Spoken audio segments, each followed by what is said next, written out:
Bonjour à tous, j'espère que vous m'entendez bien. Hello Antoine, merci d'être là. Bonjour Lucas, merci beaucoup. Enchanté. On va juste attendre quelques minutes que les personnes se connectent et puis après on va pouvoir commencer tranquillement. On va attendre 2-3 minutes.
Toujours le moment un peu de flottement du début, le temps qu'on commence. On attend tout le monde qui arrive.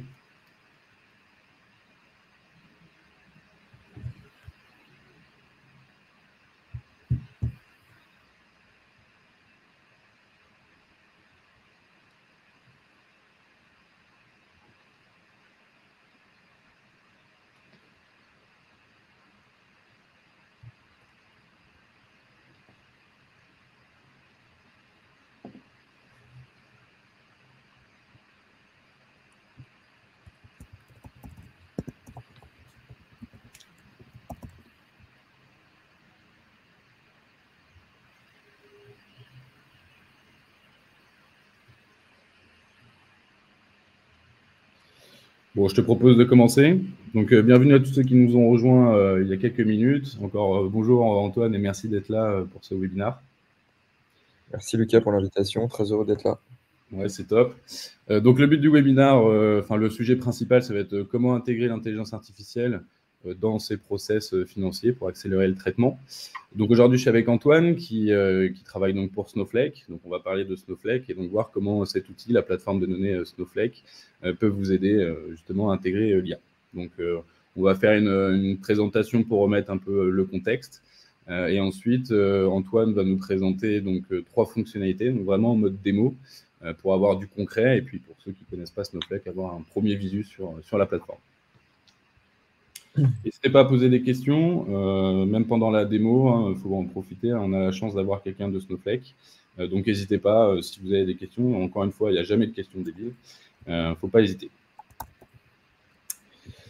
Alors, pour entrer dans le vif du sujet, donc, à qui s'adresse ce webinaire donc, on le fait avec Snowflake. Donc, forcément, tous les curieux de Snowflake sont les bienvenus. Le but, c'est de représenter aussi Snowflake, parce qu'on va faire une démo sur les fonctionnalités, mais aussi de représenter Snowflake.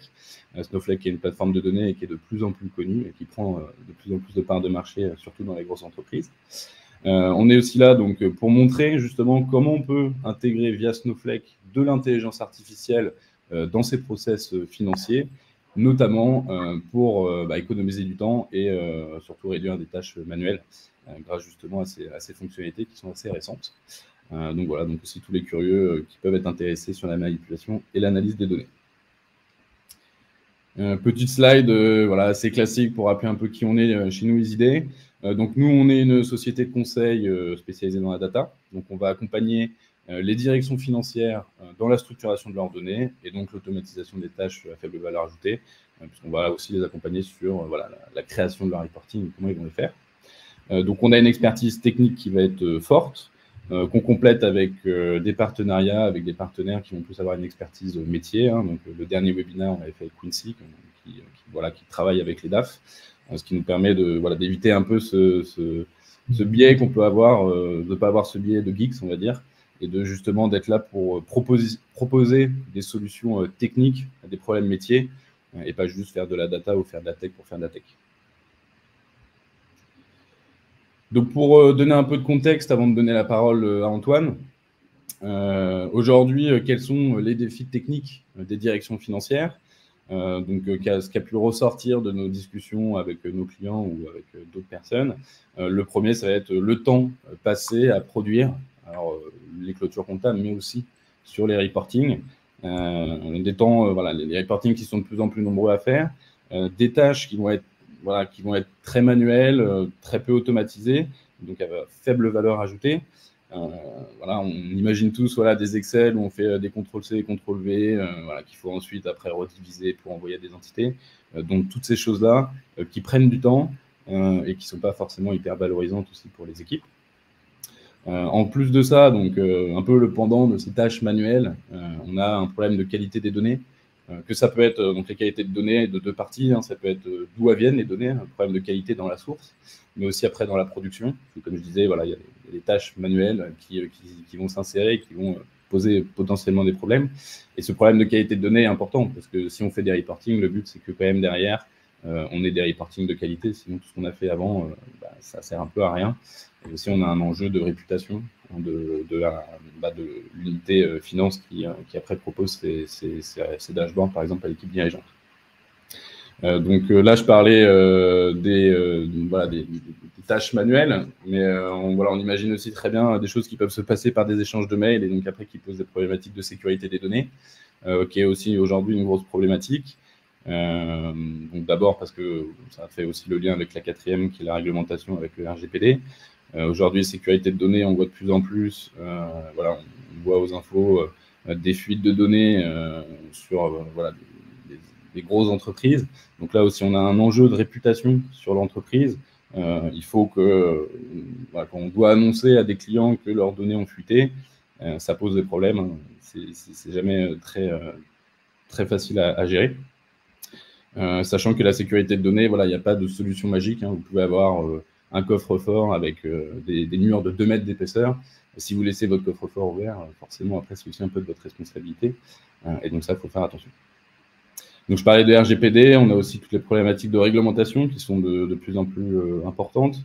RGPD n'est pas la seule. Hein. Dans les banques, il y a toutes les problématiques de provision, des FIRS qui entrent en jeu. Et donc, tout ça amène les entreprises à devoir mettre des choses en place. Et qui dit réglementation dit aussi audit et donc traçabilité. Et donc, les entreprises vont devoir mettre au-dessus de ces process des contrôles de ces process, ce qui peut rajouter encore de la lourdeur, surtout quand on a des process qui sont un peu en spaghetti. Donc, je parlais des réglementations, la réglementation aussi qui arrive et qui est un sujet qui est assez récurrent dans les directions financières, qui va être la CSRD. Qui va demander aux entreprises d'aller chercher des données dans différentes unités de l'entreprise. Hein. On va avoir des données qui vont avec de la finance, mais aussi des RH, ou après dans différentes unités de l'entreprise. Et ça, on arrive sur la 5e problématique qui va être le silo de données. Les entreprises, que ça soit entre les business units, mais aussi entre les entités, par exemple, d'un groupe. On a des entités qui vont être multinationales. Chaque entité va avoir ses propres SI, ses propres façons de faire. Et donc, l'enjeu de consolider ensuite après ces données est très important, puisque les groupes peuvent être tentaculaires. Nous, on a par exemple travaillé avec Pernod Ricard, c'était une entreprise qui a fait de la croissance externe, mais qui voulait garder pour chaque entité cette unicité, cette individualité, parce que c'était des marques. Donc ça, c'est très bien quand on fait une croissance externe parce que ça permet aux entreprises qui rejoignent un groupe de ne pas avoir de gros change.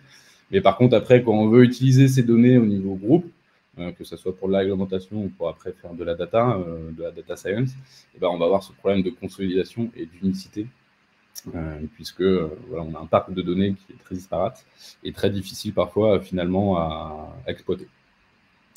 Et dans l'autre sens, donc la collaboration, parce que le but de faire de la donnée, après, c'est souvent de faire du reporting, donc de communiquer autour de ces initiatives. Donc pour ça, il faut mettre en place une culture de la donnée qui va permettre aussi aux gens de comprendre l'utilité de toutes ces initiatives, parce que ce sont des initiatives qui sont souvent lourdes, qui peuvent aussi changer parfois la facette du travail de certains et leur façon de travailler. Et donc, toutes ces choses-là ne sont pas anodines et demandent une certaine politique et une certaine façon de faire qui est très touchy, parce que sur des initiatives comme ça, où il y a un peu l'air du temps, il y a toujours un risque que les personnes n'adhèrent pas. Et finalement, les choses qui ont été mises en place sont abandonnées parce qu'à cause de ça, justement, du manque de compréhension et d'utilité finalement à la fin de ces initiatives.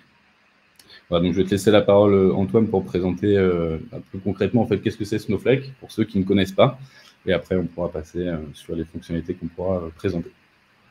Yes, merci beaucoup Lucas. Et du coup, très bonne question. Qu'est-ce que Snowflake justement?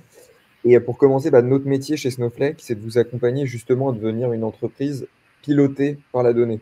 Qu'est-ce que ça veut dire? C'est-à-dire capable de gérer de façon globale et indépendamment de vos cas d'usage l'ensemble de ces données à travers un système global et distribué qu'on appelle chez Snowflake l'AI Data Cloud. Et l'AI Data Cloud, justement, c'est notre proposition de valeur chez Snowflake. Et tout d'abord, cette AI Data Cloud, c'est une plateforme data fournie en mode SaaS, c'est-à-dire accessible en ligne, sans nécessité de gestion d'infrastructure ou d'hébergement par vos équipes. Deuxième point, cette plateforme, elle est interopérable.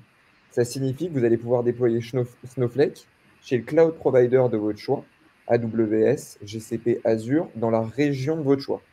Ce qui veut dire qu'on vous accompagne à la fois dans vos choix stratégiques d'entreprise, mais également vos choix réglementaires.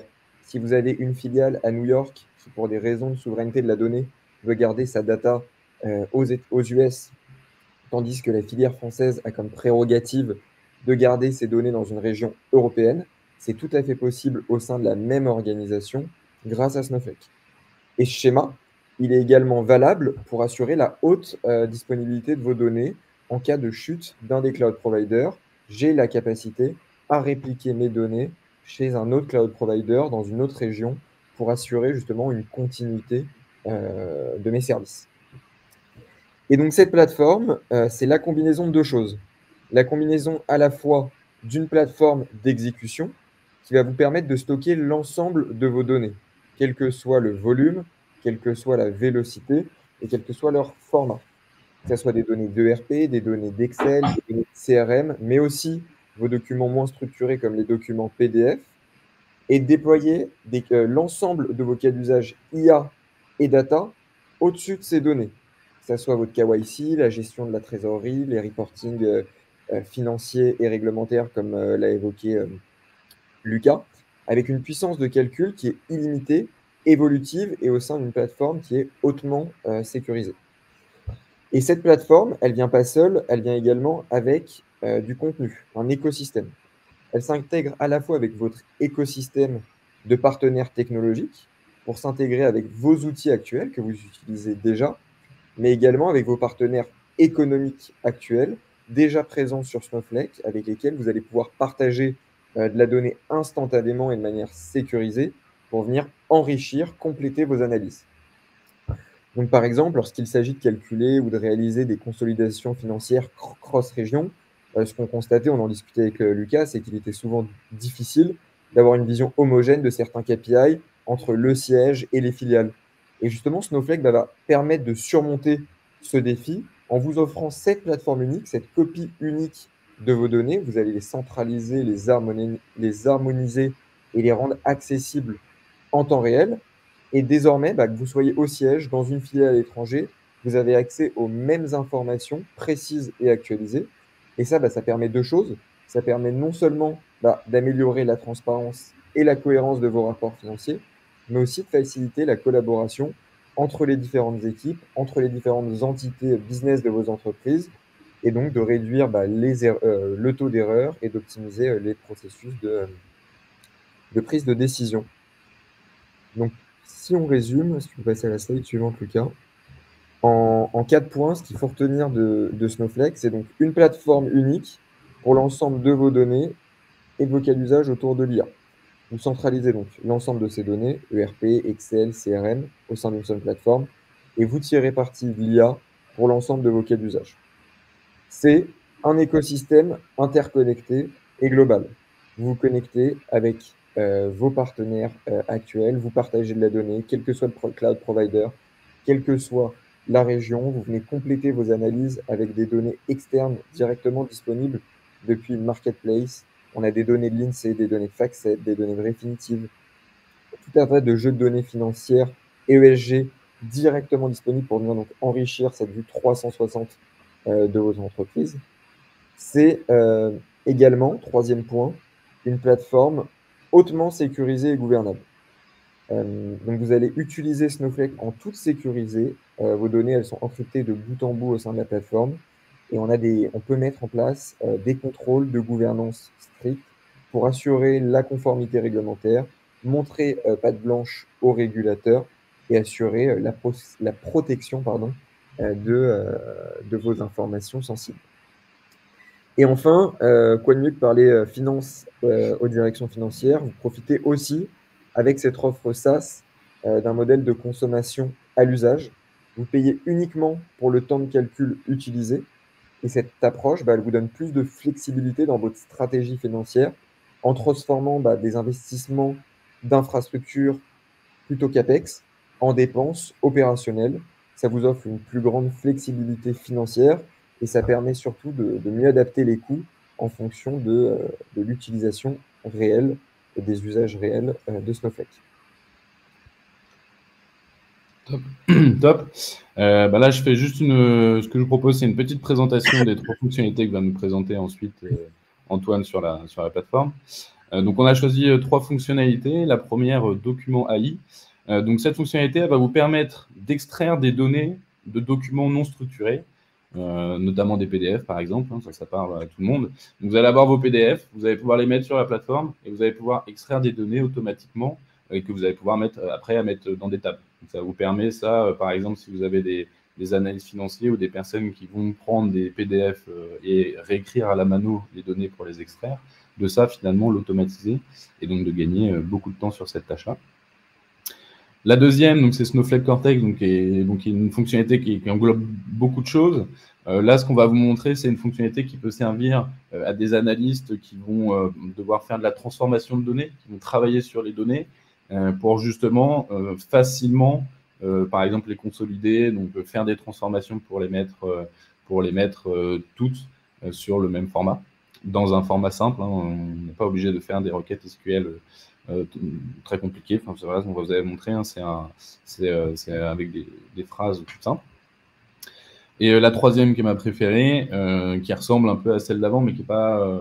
le text to SQL, ce n'est pas le nom officiel de Snowflake. Mais en tout cas, ça permet à des personnes pas du tout techniques, donc vraiment avec aucun background SQL, de pouvoir finalement interroger des bases de données en toute autonomie. Donc, c'est-à-dire écrire une phrase et la donnée va être directement va être sortie. En fait, Snowflake va le convertir pour vous en SQL et donc le convertir en requête. Et donc ça, c'est très intéressant parce que je parlais tout à l'heure de la culture de la donnée.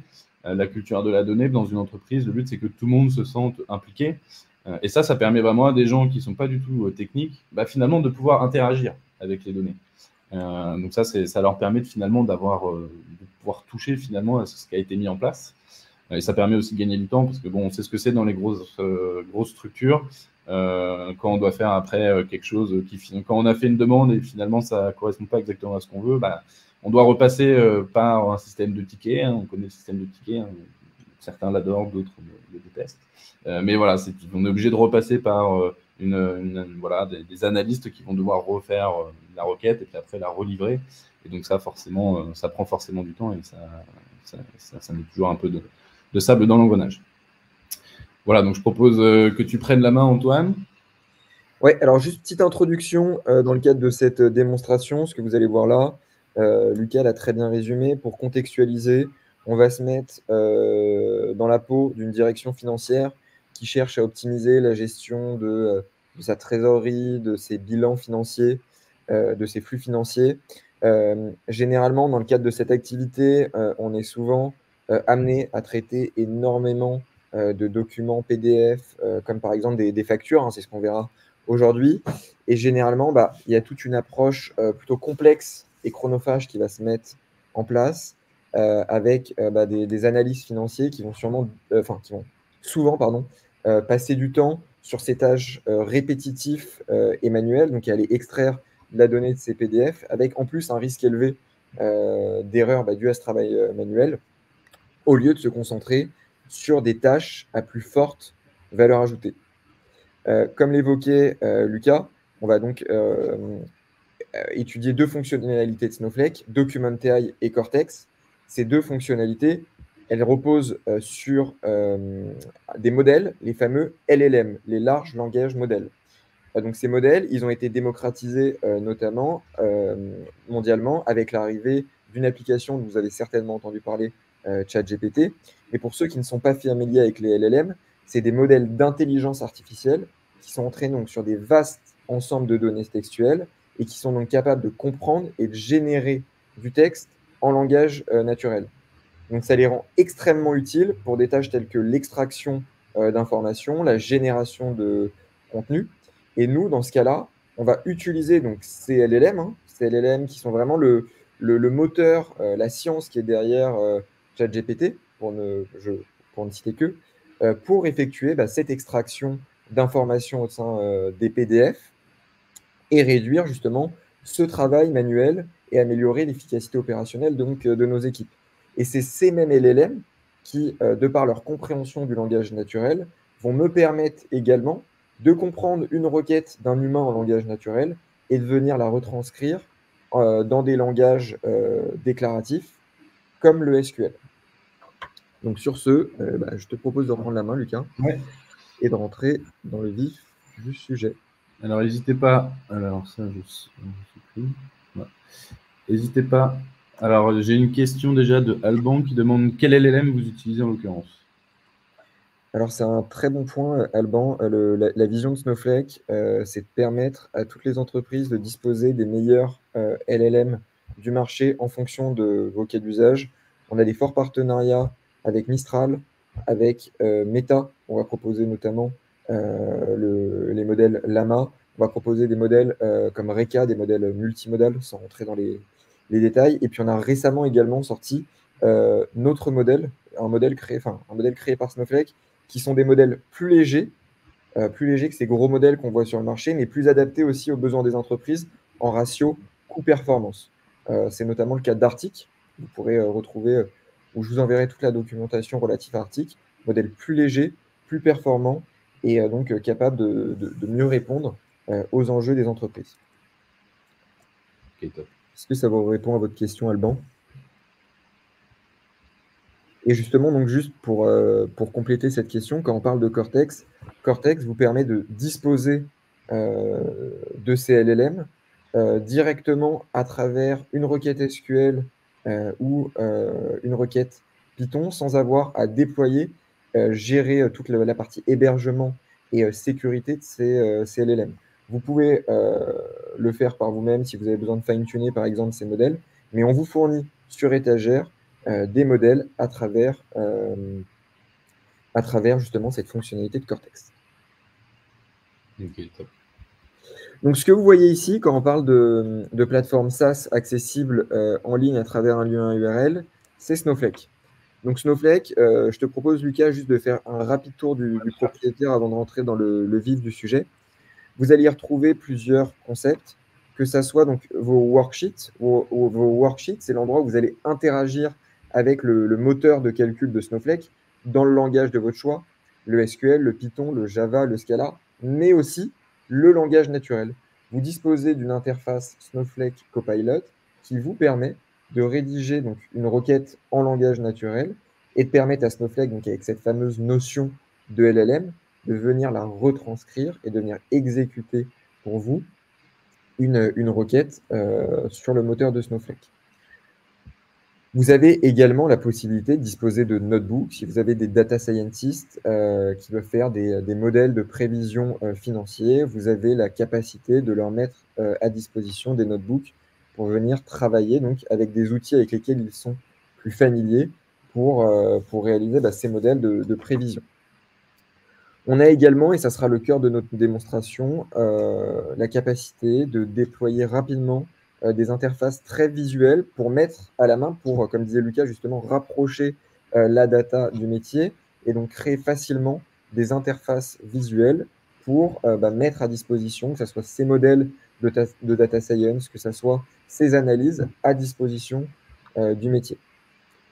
Ces données, on parlait de stockage tout à l'heure, vous allez donc pouvoir les stocker, quel que soit leur volume, leur vélocité, leur format, leur variété, au sein donc de bases de données qui ne sont que des abstractions logiques, des manières de classifier vos données selon des hiérarchies, avec des notions, si vous êtes familier avec les bases de données, de schémas, de tables, de vues, donc des organisations logiques de vos données, sans jamais avoir à se soucier finalement du volume que va pouvoir encaisser la plateforme.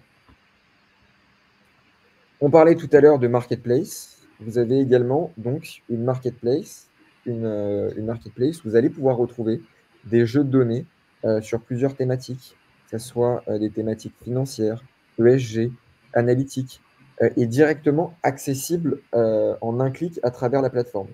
Je précise, tous ces jeux de données ne sont évidemment pas gratuits, ça dépend des contrats commerciaux que vous avez avec les fournisseurs de données. Par contre, on va être des simplificateurs donc de partage de la donnée. Vous cliquez sur un jeu de données, vous le récupérez et vous venez donc le croiser au sein de la plateforme avec vos données tierces, enfin vos données propriétaires. Je passe rapidement sur la plateforme. En tant que direction financière, vous allez être également très sensible à la manière dont on va piloter les coûts au sein de Snowflake. Le message, c'est on vous donne tout un tas de fonctionnalités, de dashboards analytiques pour venir piloter l'utilisation de la plateforme, pour connaître les espaces de stockage les plus coûteux, pour connaître les requêtes qui ont été les plus coûteuses sur la plateforme. On va vous donner la capacité de mettre en place ce qu'on va appeler du resource monitor, donc de surveiller certaines instances de calcul, certains comptes, en allouant un certain nombre de crédits Snowflake pour limiter l'usage et éviter les explosions de factures. On va également aller plus loin en permettant de combiner donc, ces ressources monitor, donc ces surveillances de ressources, en créant ce qu'on appelle des budgets. Donc, des budgets, ça va être une consolidation donc, de ces règles à l'échelle d'une business unit, d'un partenaire, etc., etc. Et puis donc, Snowflake, ça ne vient pas seul, c'est du stockage, mais également du calcul. Ce que vous voyez ici, le message, c'est que vous avez énormément de puissance de calcul disponible que j'ai créé, et vous ne payez que pour les ressources de calcul que vous utilisez. Typiquement, ici, vous voyez que j'ai plusieurs instances de calcul. Donc la majorité sont en arrêt. Quand elles sont en arrêt, je ne consomme pas et je ne consomme que pour les puissances de calcul que j'utilise. Et ces puissances de calcul, elles sont donc séparées les unes des autres pour éviter toute contention entre les usages. Ce qui veut dire qu'une direction financière pourrait venir donc requêter, analyser ces dashboards financiers, pendant qu'en parallèle, une équipe de data scientists travaille sur des modèles prévisionnels sans jamais créer de contention entre les ressources au sein d'une même entité. Et enfin, on dispose également de puissances de calcul différentes en fonction des usages dont on a besoin. Vous voyez qu'il y a différentes tailles de t-shirts, comme on en parle chez Snowflake. Et vous pouvez bien évidemment faire évoluer cette taille de t-shirt en fonction de vos besoins à l'instant T de la journée.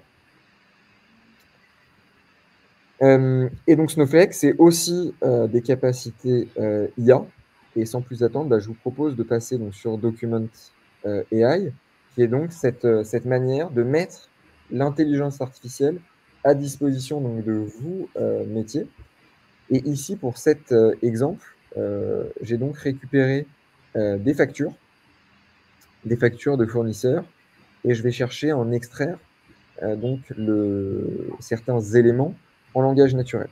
Donc pour fluidifier un peu la présentation, j'avais préparé en amont certaines questions pour comprendre quel est. Je vais demander à mon modèle de venir récupérer l'ID de la facture, de venir récupérer le nom du fournisseur, de venir récupérer le total TTC et de venir récupérer la date de la facture. Donc là, le modèle marche assez bien et est capable de me récupérer sur ce PDF de manière complètement native l'ensemble de ces éléments. Si jamais je ne suis pas satisfait du résultat qui est fourni par ce modèle, j'ai la capacité manuellement de changer la réponse proposée et de donner une autre réponse au LLM pour peaufiner son entraînement. Je vais pouvoir le faire sur l'ensemble de mes PDF pour venir donc entraîner ce modèle.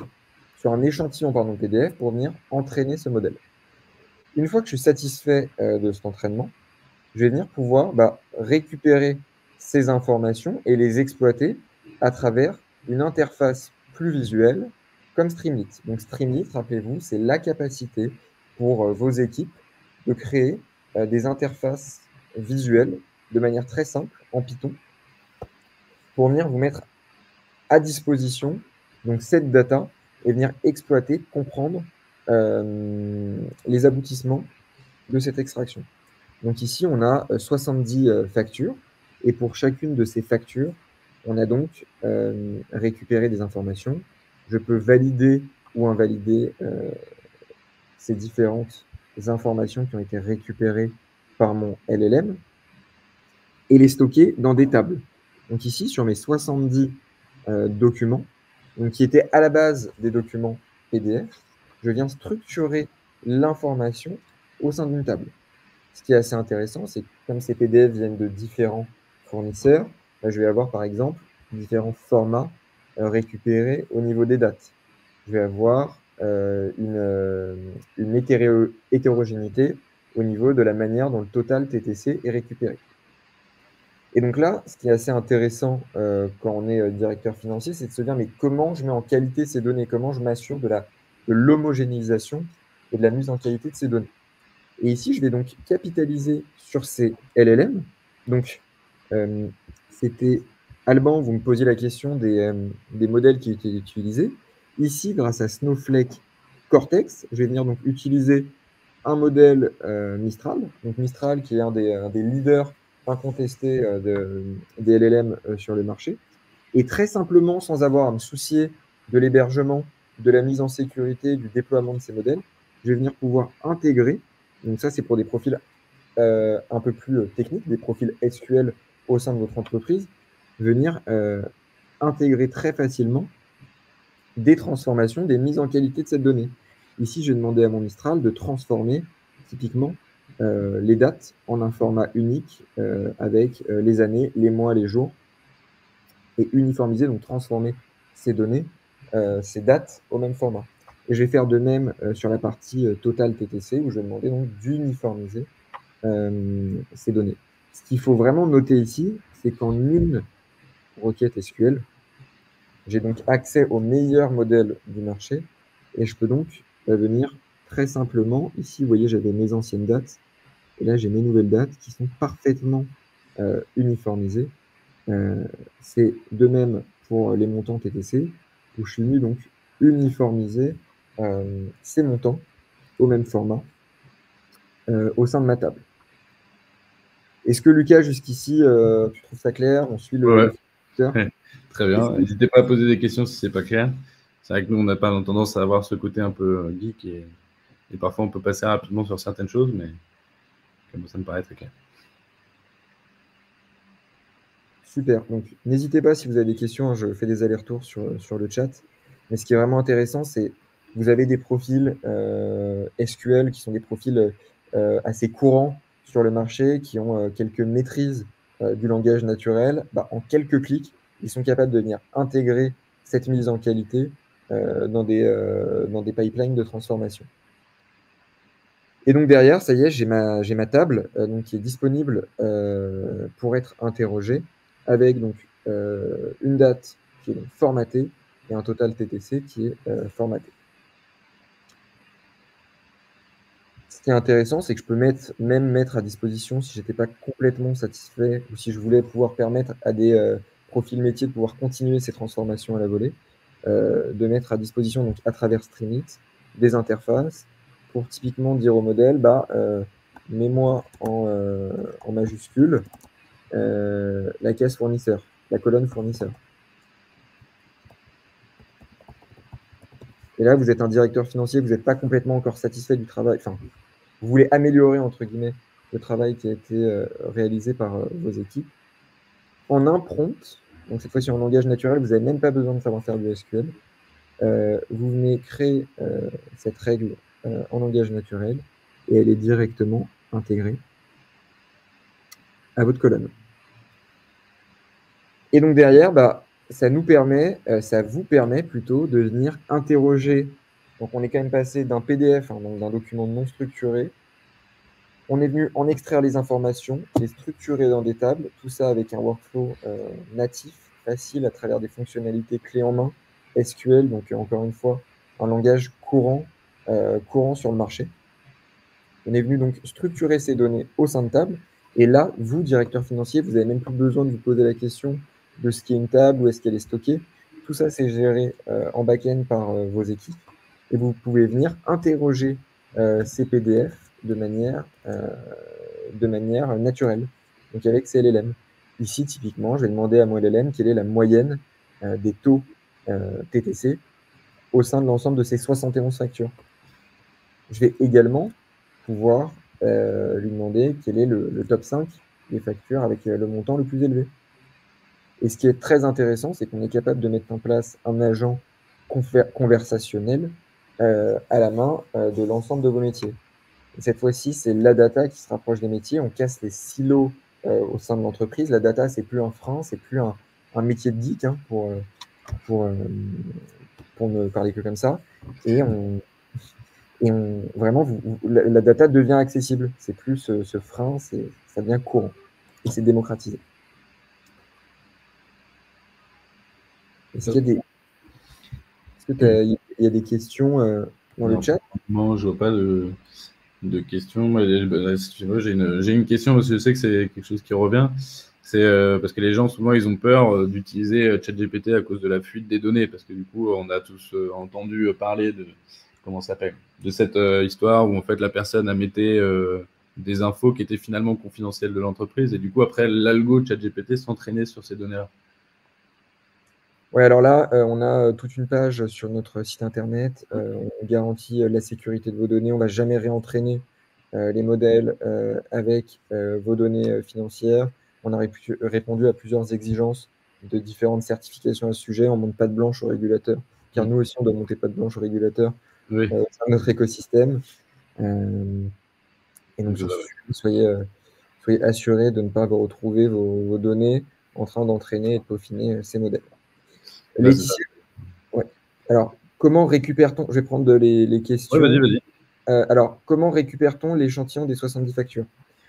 Donc, alors, une fois que vous avez entraîné le modèle, vous récupérez du coup donc un modèle d'entraînement et tout ça, c'est stocké au plus proche de vos données directement dans ces bases de données, dans la hiérarchie que vous aurez spécifiée. C'est stocké en brut au sein de votre table, au sein de votre base de données. Et derrière, c'est comme ça que vous pouvez commencer à faire vos traitements. Et ensuite, comment continue-t-on à mettre en place de nouvelles factures? Alors, je ne me rends pas bien compte de la maturité qu'il y a en termes de data et de SQL au sein de l'audience, mais on a tout un tas de mécanismes qui vous permettent de venir traiter de manière incrémentale et automatique les nouvelles factures. Vous venez déposer une nouvelle facture au sein de Snowflake et on a un orchestrateur qui va venir justement se rendre compte qu'il y a des nouvelles factures qui ont été téléchargées et venir traiter ces nouvelles factures au fil de l'eau. C'est notamment le cas pour les profils les plus techniques. à l'aide donc des stream and task, des dynamic tables de Snowflake, qui sont des mécanismes donc, qui, sous le capot, vont vous permettre de traiter au fil de l'eau, entre guillemets, ces nouveaux PDF. Donc, on a vraiment la capacité de venir automatiser ce flux pour avoir un outil. En effet, hein, là, on est dans le cadre d'une démo, donc je n'ai pas réalisé un flux en temps réel. Ça aurait été peut-être un peu plus complexe, un peu plus risqué. On connaît tous l'effet démo. Mais ça marche très bien et on l'a testé avec plusieurs de nos clients. Et ensuite, alors j'ai vu comment gère-t-on la data quality? Alors, c'est une question qui ouvre entre guillemets, plusieurs portes. Il y a plusieurs manières de gérer la data quality. On utilise donc, nous, côté Snowflake, on va vous mettre à disposition des fonctions SQL qui vont permettre de traiter, entre guillemets, le niveau 1 de la data quality, s'assurer que toutes nos colonnes sont complètes, typiquement, qu'il n'y a pas de colonne vide, qu'il n'y a pas de colonne nulle. Donc ça, c'est vraiment le premier niveau. Après, il n'y a pas de magie, j'ai envie de dire. On peut traiter en amont à travers différents outils avant de venir ingérer la donnée dans Snowflake, mettre en place des checks de data quality. Ça, généralement, c'est des outils en amont qui vont gérer cette partie-là. Ou alors, on peut mettre en place à travers des requêtes SQL ces fameuses règles de data quality. Et alors ça se fait de différentes manières, soit à travers du langage SQL, soit à travers, comme on l'a vu là, le langage naturel qui permet peut-être plus de souplesse et moins de compétences dans les différentes formules proposées par le SQL. Lors de la modification de données comme faite à l'instant, comment s'assurer que la donnée ne soit pas corrompue? Alors, entre guillemets, c'est toujours ça va compléter ma réponse à ce point 1, c'est qu'il n'y a pas de magie quand on fait de la data quality. Il faut toujours qu'il y ait quand même un humain derrière pour venir vérifier, s'assurer de la qualité des données. Ici, ce que je veux positionner, c'est l'accélération de la productivité pour les utilisateurs. On n'est pas des magiciens, mais par contre, on est des accélérateurs de productivité, des accélérateurs d'efficacité opérationnelle. On va venir démocratiser la data et l'IA au sein de votre entreprise. Et on va venir réduire, entre guillemets, la part d'erreur de l'humain, mais il y aura quand même toujours besoin d'humains derrière, en tout cas aujourd'hui. Et j'espère que demain, on aura toujours besoin d'humains, sinon on serait plus pas là à échanger ensemble. Je me permets juste, avant que tu prennes la prochaine question, Antoine, de juste compléter. C'est vrai que le but, c'est d'enlever toutes ces tâches manuelles qui sont à faible valeur ajoutée et en plus qui cassent un peu la productivité des équipes pour que justement ces équipes transfèrent ce temps gagné vers des activités à plus forte valeur ajoutée qui vont être de l'analyse. Et donc, ils vont avoir plus de temps et donc plus de, entre guillemets, jus de cerveau. Hein, pas très joli comme expression, mais c'est ça. Pour prendre le temps de prendre de la hauteur sur les chiffres qui sont envoyés, de comprendre, d'analyser et de donner du sens à ces chiffres-là, plutôt que plus avoir le temps de l'analyse, parce qu'en fait, on a passé 10 jours à essayer de se battre avec son Excel qui buguait parce qu'on faisait CTRL-C, CTRL-V par-ci par-là. Donc, c'est quelque chose qui est toujours en besoin de l'humain, mais c'est des tâches qui sont plus, on va dire, sympas, on va dire, à faire, plutôt que des tâches manuelles. Alors, je vois une autre question d'Alban. Au final, est-ce que Document AI peut servir à faire de l'OCR sur des documents en grand volume à intégrer dans une base de données? Alors, je vais essayer de répondre à la question en étant sûr d'en avoir compris l'entièreté. Ce qu'il faut bien comprendre, c'est que Document AI, c'est un cas d'usage où j'ai des factures, des documents PDF assez classiques. Je cherche à en extraire la donnée et la structurer dans une table. C'est vraiment le cas d'usage Document AI. Il y a un autre cas d'usage qui est possible avec Snowflake autour des PDF, autour des documents non structurés. C'est ce qu'on va appeler, pour les personnes qui ont le plus de maîtrise donc, de ces sujets IA, de mettre en place des RAG. Donc, c'est de venir interroger en langage naturel un corpus externe. Et donc là, on a la capacité, mais pas avec Document AI, de venir en effet océriser, donc extraire l'ensemble de l'information d'un large corpus documentaire, que ce soit 100 pages, 200 pages, 500 pages, des millions de documents, directement au sein de la plateforme, de venir, donc, pour les profils les plus techniques, de venir vectoriser cette donnée au sein de la plateforme pour venir refaire de la recherche sémantique, mettre en place son RAG directement sur son langage naturel. J'ai typiquement, avec un grand groupe d'asset management, déployé un POC autour de cette initiative, autour des grands sujets ESG. Il y avait énormément de rapports annuels ESG, et c'était très chronophage d'aller récupérer l'information dans ces PDF.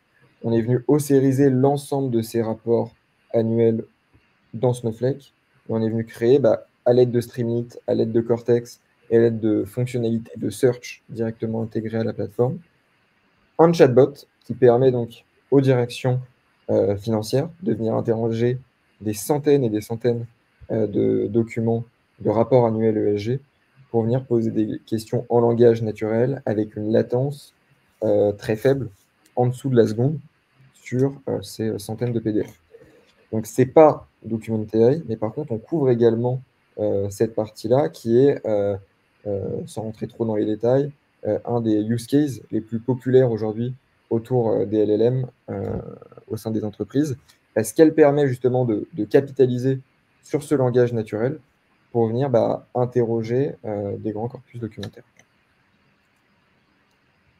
Et dernière question de Sofiane. Quels sont vos autres cas d'usage financiers? Question un peu ouverte. Alors, question un peu ouverte. Alors, en fonction donc, du secteur financier, si c'est côté assurance, on va faire beaucoup de détection de fraude en temps réel, beaucoup de KYC. Dans l'asset management, on a énormément de cas d'usage autour du réglementaire, de l'ESG, de venir justement créer une base, un référentiel unique ESG, et ça va être beaucoup d'analytique, de réglementation, beaucoup également de modèles prévisionnels financiers, comment je mets en place mes prédictions. Donc voilà, c'est les grands cas d'usage qui me viennent en tête en ce moment. Mais principalement, c'est du reporting, du réglementaire, de l'analyse financière et surtout en Europe, aujourd'hui, les gros sujets ESG.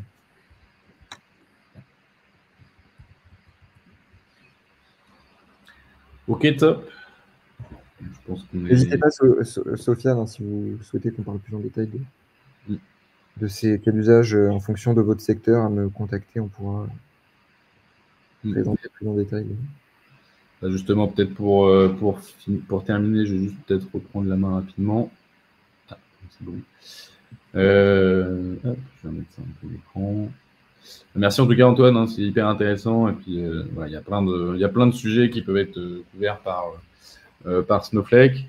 Donc voilà, n'hésitez pas à nous recontacter derrière. Nous, une petite slide pour expliquer un peu notre démarche, qui est assez classique hein, pour une boîte de conseil. Chez nos clients, en fait, on va faire une identification des besoins pour justement identifier justement les cas d'usage qui vont être intéressants pour vous. Parce qu'on n'est pas là pour faire forcément des choses pour rien, en fait, finalement. Et donc, en fait, on travaille justement avec nos clients pour identifier ces cas d'usage, pour ensuite, après, mettre en place l'architecture qui est nécessaire. Donc, comme vous l'avez compris, on travaille principalement sur du Snowflake. Et donc, le but, c'est justement d'aider ces entreprises à mettre en place Snowflake et à l'adopter. Donc, c'est justement pour ça qu'on a aussi une démarche très formation, parce que pour nous, l'adoption justement de ces nouveaux cas d'usage, de ces nouvelles fonctionnalités data passe par la culture de la donnée, et comme je disais tout à l'heure, l'implication de toutes les équipes et notamment voilà, la présence d'un sponsor métier qui est pour nous forcément indispensable. Et enfin, le dernier point, toujours la partie maintenance et administration, parce que on est quand même sur une plateforme. Cette plateforme, voilà, il y a sa vie, hein, pareil, les données, sa vie. Et donc, il faut quand même garder tout au long de la durée de vie du projet, garder quand même les yeux dessus, parce que sinon, ces projets-là, s'ils ne sont pas forcément utilisés, pas forcément exploités par les entreprises ou par les équipes, voilà, d'expérience, on sait que ça peut amener à la fin faner et ne plus être utilisé. Donc voilà, merci à tous. Merci encore à toi, Antoine, c'était top. Merci d'avoir accepté de venir présenter Snowflake et les fonctionnalités IA. C'était top. Merci à toi, Lucas, pour l'invitation, surtout. Bah, écoute, c'était top. Merci à tous d'avoir été présents. On fera sûrement d'autres contenus et d'autres webinaires sur d'autres fonctionnalités, hein, parce que comme vous l'avez compris, il y a plein de fonctionnalités autour de Snowflake. Là, aujourd'hui, c'était un focus vraiment IA. Mais on continuera à faire des webinaires et des contenus sur les autres fonctionnalités. qui peuvent intéresser aussi les directions financières. Merci à tous. Je ne sais pas s'il y a encore des petites dernières questions, mais sinon, on va pouvoir s'arrêter là. On est un peu en avance. Mais comme ça, voilà, tout le monde va pouvoir prendre un café avant sa réunion de 10h.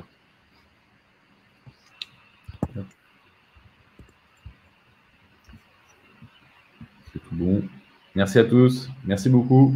Merci. Merci et bonne journée. Vous recevrez normalement le replay pour les inscrits. Je crois que ça s'envoie directement quand on termine le stream. Donc, vous aurez de quoi re-regarder si vous avez des questions ou si vous n'avez pas compris une certaine partie. Vous pouvez après nous contacter si vous avez des questions en particulier. Merci. Au revoir à tout le monde. Au revoir.